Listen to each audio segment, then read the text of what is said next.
Welcome back to the whitchermath channel. We've been doing a lot of work with percentages and proportions.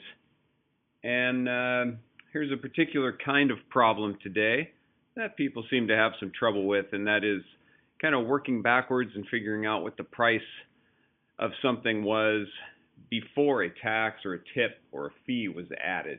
What's the before price?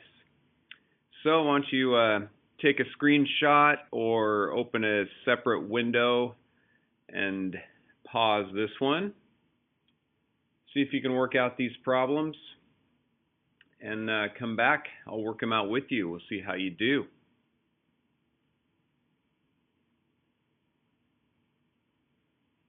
All right, welcome back. Here we go. First problem, we have a golden pig. Everybody wants a golden pig. That's why the price is so high. $920, which includes a 12% tax. Here's how we're going to deal with that. Okay, we've got, since the standard we're working on here is using proportions to solve a problem, even though you might have some clever other method, I'm focusing from a teaching standpoint on proportions. So here's how we would use that. We've got 100%. That represents the pig. We've got 112, which is the pig plus the tax. That is, if 100% equals the price of the pig, I'm adding a 12% tax on top. So that means literally 112%. Which is equivalent to the $920. 920 represents pig plus tax, so does the 112%. We're trying to get back to what was the price of the pig before the tax, so this is the correct way to set this one up. Okay. So we cross multiply 112 times x. 920 times 100 means add a couple zeros at the end there. I'm going to divide both sides by 112 to get rid of the coefficient and isolate our variable x. And bam, we get 821.43. It's an odd amount, but that was the price of the pig before the 12% tax was added. And yeah. Now, if you might have rounded the wrong way, you can always check out my video about how to round decimals. I know you might think, well, that's silly. I know how to do that. But if you didn't get 43 cents there, maybe you don't. Maybe you should check that out. It's a common mistake people make is rounding, I find. Anyway, let's move on to the second question. We've got our friend Squid Poultice here. He's saving up money for college. And he's got $3,450 in there, which is 23% more than last year. So he's got a nice aggressive account there.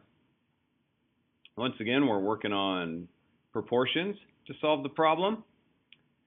Last year, whatever he had in there was 100%. 100% of his account last year is represented by this 100. Now, he had a 23% increase, right, which means that got added to the 100% when we compare this year to last year. So the equivalent would be if he had $100 in there last year and had a 23% gain, now he would have $123. But the good news is, he had way more than $100 last year because this year he has $34.50.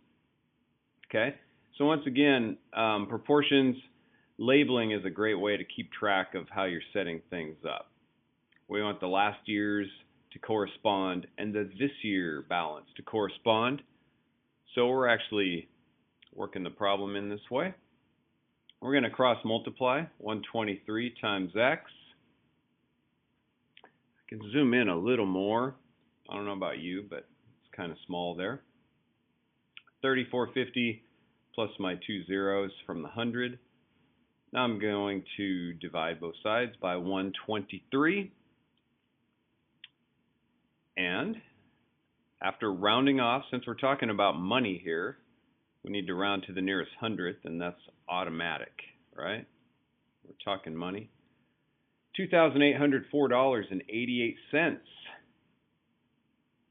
That's how that works. And then finally, we have Ferdinand, the lesser known brother of Franz Ferdinand. He spent $32 getting a pedicure and leaving a tip. So that's the total price, including the tip.